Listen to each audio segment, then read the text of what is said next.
I'm sharing the screen on the tutorial on cournot, which happens in duopoly. All right, a duopoly is a situation where we have two firms in the industry, and cournot happens when the firms, they act at the same time. The way we used to have Lafarge and Zambezi Portland as the only two firms for cement production, but now there are quite a number of them. Then would have called it as a duopoly. All right. Mr. Charles, are you able to read the question?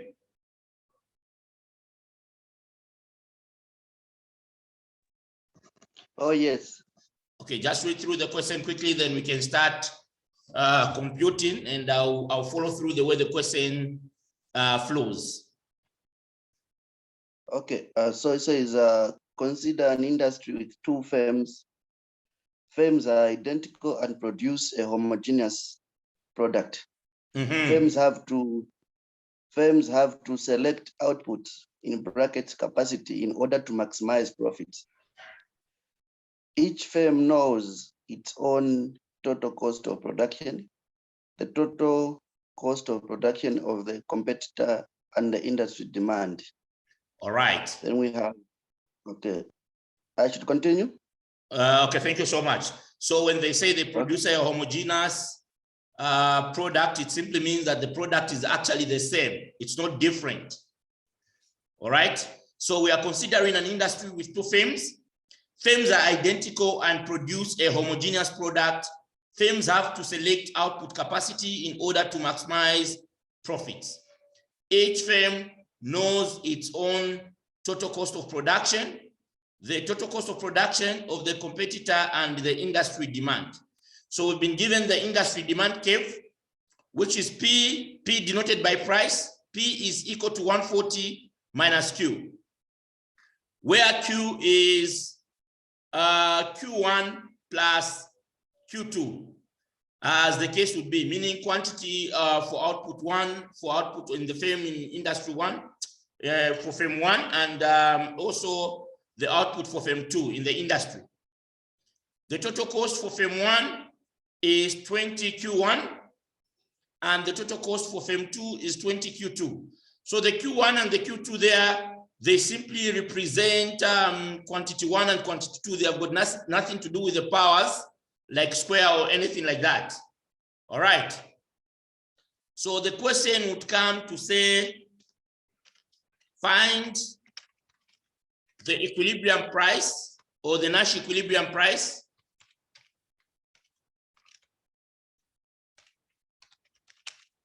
and output for each firm. Now, sometimes you might find that the question has been broken down. The examiner is even asking for you to calculate what is known as the reaction function. So when I reach on the reaction function, I'll comment how to calculate the reaction function. So for now, we say the settings for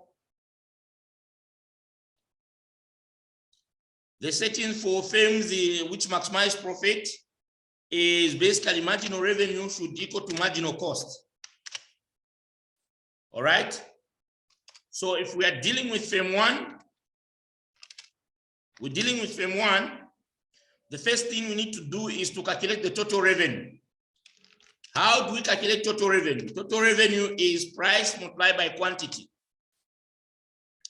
We multiply the price by quantity, then we have total revenue. Okay, price multiplied by quantity gives us total revenue.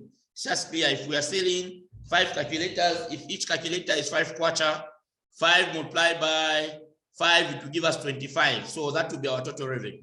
So in this case, we'll get total revenue being equal to our P is here, our price, like you can see, is that. So that is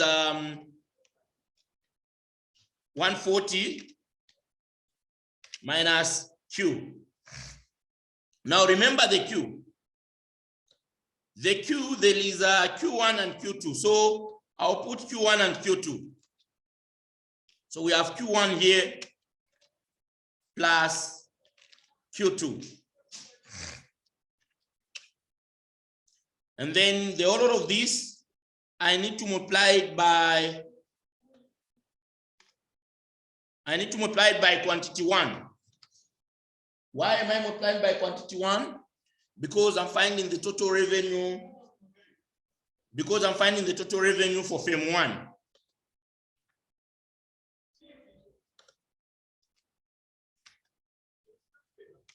So now quickly,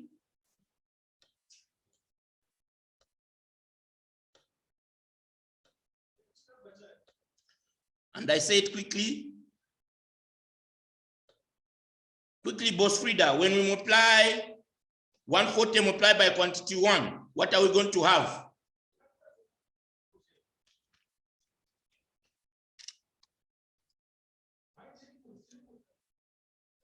Boss Frida, are you there?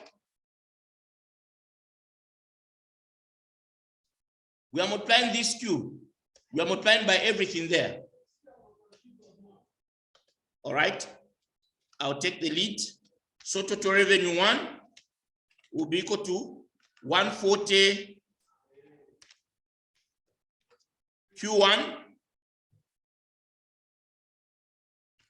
minus this will make a negative there minus Q1 multiplied by Q1.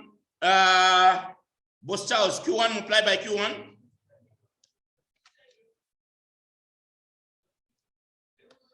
Boss Charles, Q1 multiplied by Q1.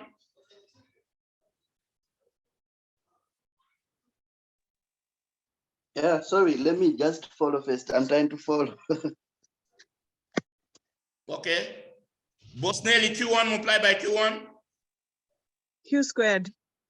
Q1 squared.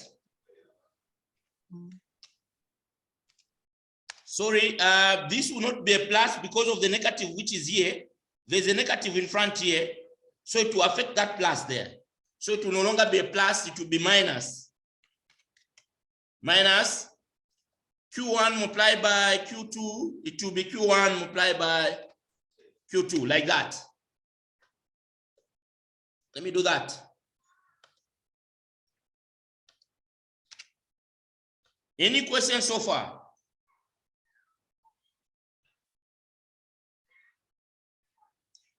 Okay, so marginal revenue. Marginal revenue, like we started last time, we are saying whenever we are calculating the marginal, we simply derivate the total revenue function. If we are finding the marginal revenue derivative. So this one is as good as the Q1 is raised to the power 1. This one is as good as Q1 is raised to the power 1. So now we have 140 multiplied by 1. We multiply the power, multiplied by the coefficient here. So 140 multiplied by 1, it shall be 140. And then Q1, if Q1 is raised to the power 1, we are going to say Q1 raised to the power 1 minus the power with minus 1. Those are the rules we talked about last time. Am I right? So now we'll say Q1 is raised to the power 1. So 1 minus 1 will give us 0. And then anything raised to the power 0 gives us 1. That is what we agreed. So now 140 multiplied by 1, that shall be just 140 there. So I'll leave it like that. And then the 2 here, I'm dealing with Q1. So the 2 here will multiply with the coefficient there, which is 1. So 2 multiplied by 1, we are derivating. Remember, I gave the basics of derivation. So this will be 2 Q1. Since the 2 there will say, the power 2 will say 2 power 2 minus 1, it will be 1. So this will be raised to the power 1. Okay. And then we come to the last one here, which is this part here. We are dealing with Q1. Q1 here is raised to the power 1. So 1 multiplied by Q1, that will be 1. Since we are assuming there is a 1 in front here, which we are not seeing. Those are always the rules. There is a 1 here, which we are not seeing. So and the Q1 there is raised to the power 1, which we are not also seeing. So 1 multiplied by 1, that would be 1. Then 1 minus 1, that would be 0. So anything raised to the power 0 will be 1. So the Q1 will convert into 1. So 1 multiplied by Q2, that will be Q2. All right. So we have now the marginal revenue for function 1. Okay. From here, I can find now the marginal cost for function 1. Marginal cost. Here is the total cost for function 1. So TC total cost is equal to 20Q1. And then there we are, marginal cost. This is raised to the power 1. 1 multiplied by 20, that shall be 20. And then 1 minus 1, that shall be 0. So the Q1 will convert into 1. Anything raised to the power 0 converts into 1. So that will be 20 multiplied by 1, which is just basically 20. All right. So now I have the marginal revenue and the marginal cost.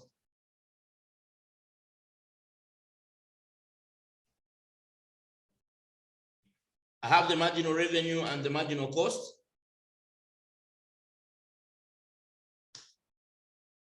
I have the marginal revenue and the marginal cost.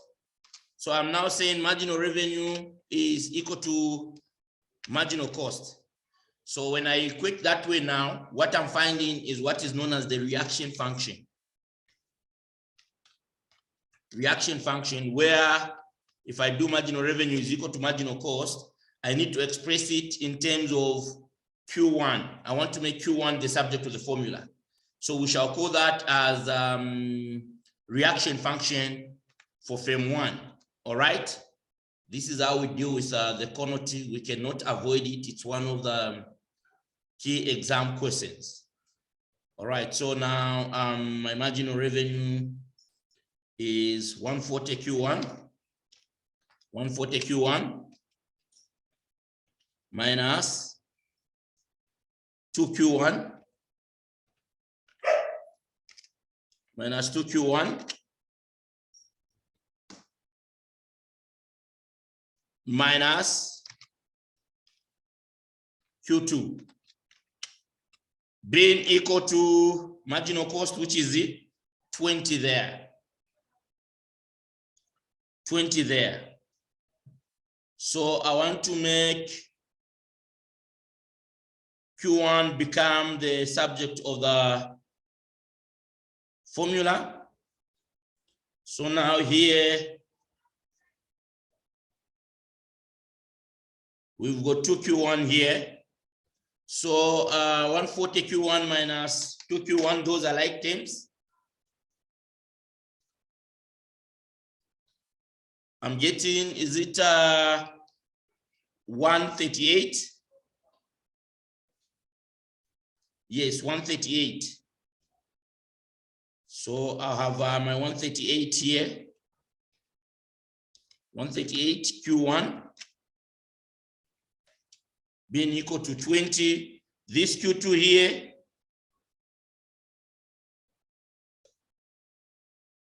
this Q2 here, I'll throw it the other side and it will be a negative. It will become a minus. No, it will become a positive, sorry. So plus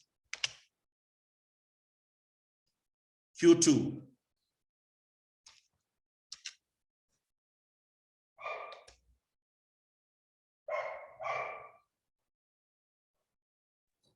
Sorry, Mr. Sakala, before you proceed further.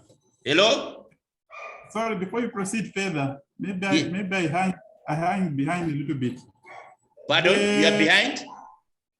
I'm looking at the marginal revenue for Q1, or FEM 1, sorry, FEM 1. The marginal revenue says 140 minus 2Q1 minus Q2. Okay, this is just 140, am I right? Like that? Yes. I'm so sorry. Yes, I've observed as well. That is just 140. Thank you for the correction. That is just 140. So if it's like that, then the 140 will move this side. So now we have negative 2Q, negative 2Q1. Thank you for the observation. Negative 2Q1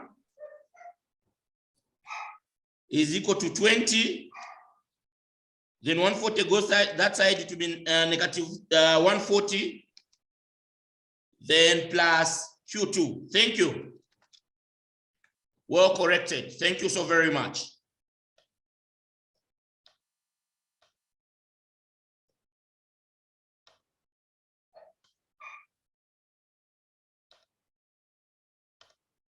All right, so there we are.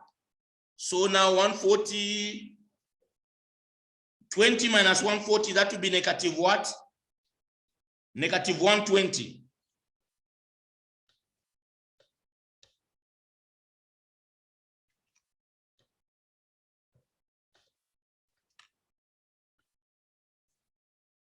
So we have negative 120 here.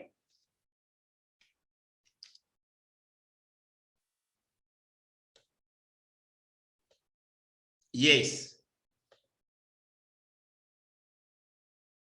And then we are dividing through, since we are looking for Q1, we are dividing through this expression by negative 2 to make Q1 the subject of the formula. And also here we divide by negative 2. And also here we divide by negative 2. Things will look like that. And then we have now Q1 being equal to, so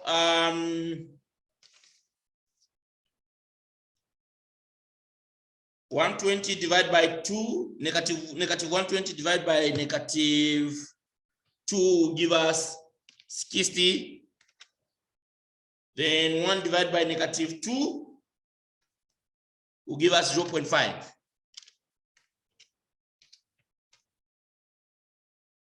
Q2.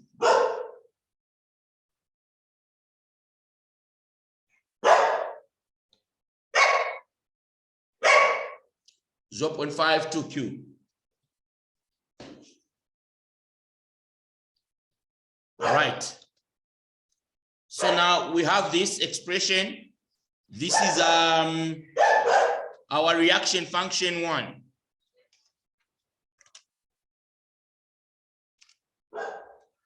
Our reaction function 2 is basically the opposite of reaction function 1. So it will look like this.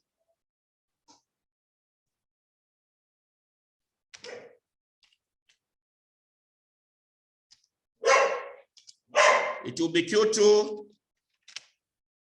being equal to 60 plus 0.5 Q1.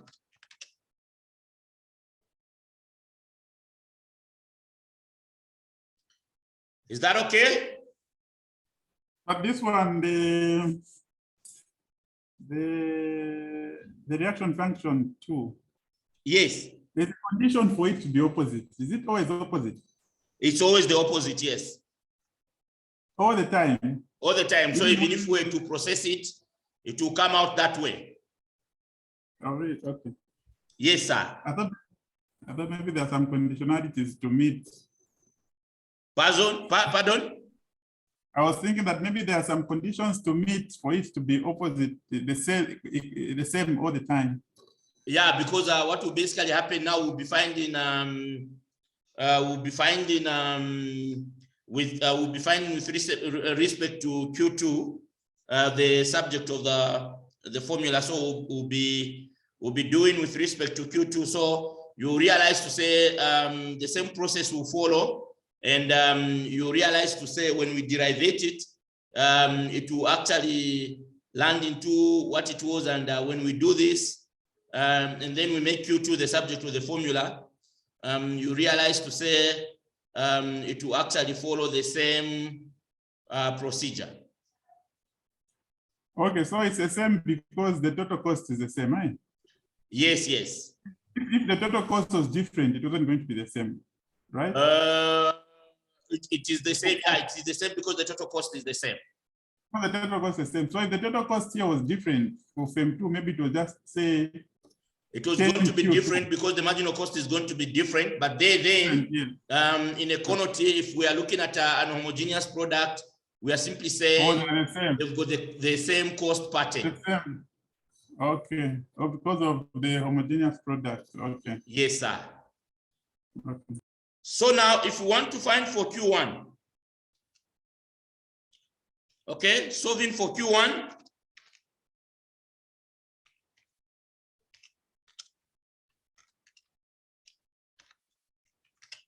we come to a point where we say Q1 is actually equal to Q what?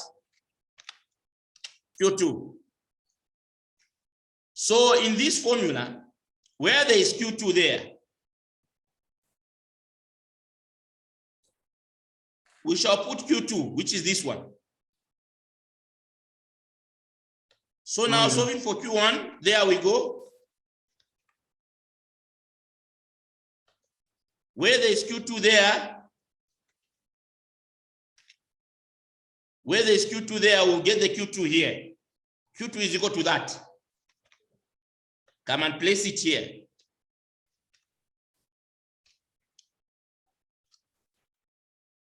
And then we can start now solving. 60 plus 0.5 multiplied by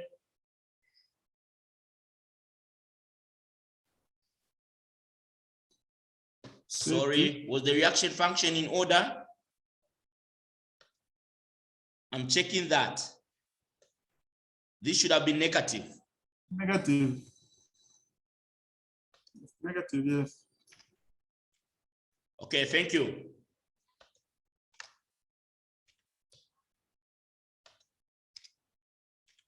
All right, so there we go.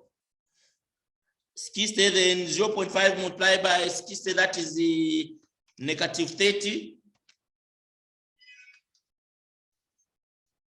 Then 0.5 multiplied by 0.5. Negative 0.25.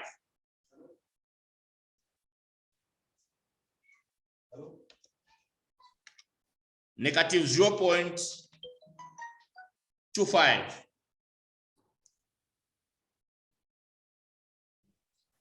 Negative 0.25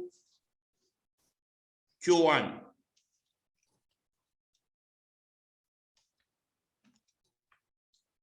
Okay. Then negative 30, 60 minus 30, that will be 30 here. Then this goes to that side. Won't that be positive 0.25? Positive 0.25, thank you. Yes, true. Because of the negative here and the negative there. All right, so now here it will be 30.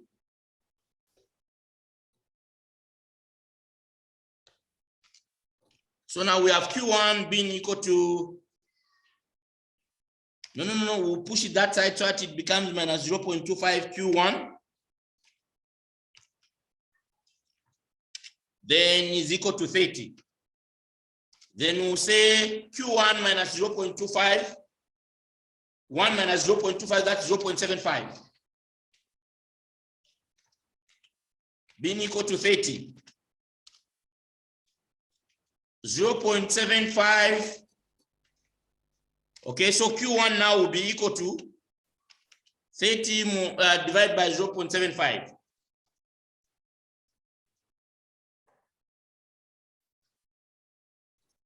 Which is 41.33.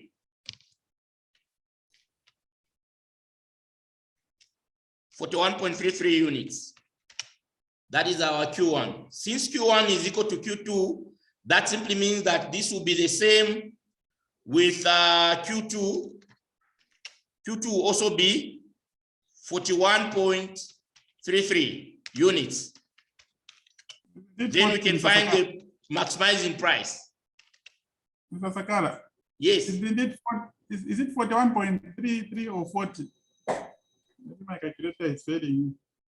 Oh, sorry, it's 30 divided by 0.75.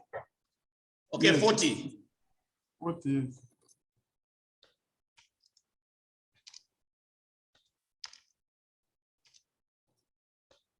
Then we can now find what the price is.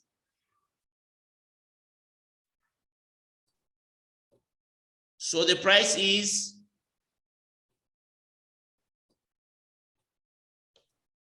120.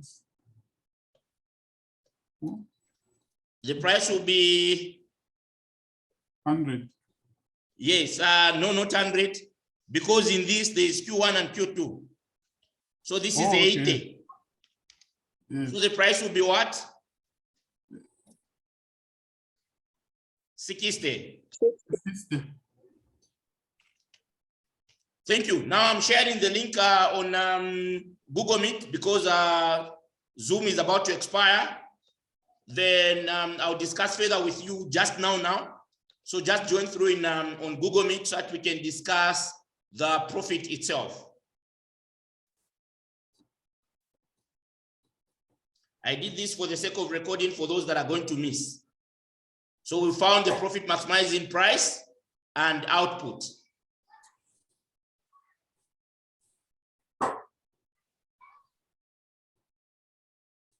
So that is just for, is it for both terms? For both terms, eh?